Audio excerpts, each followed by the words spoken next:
Alors, je voudrais prendre point par point. Au niveau de l'épargne, dire que j'essaie d'être assez spécifique veut dire quoi concrètement?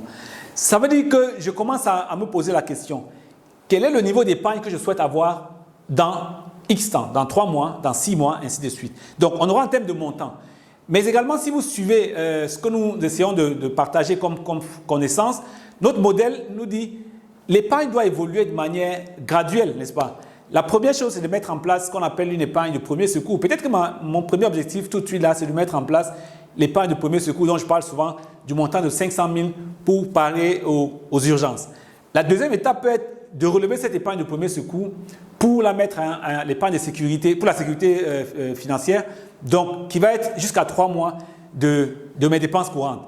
Ça peut aussi être un pourcentage de mon revenu que je souhaite allouer automatiquement à l'épargne. Donc, il faudrait que je sois assez spécifique.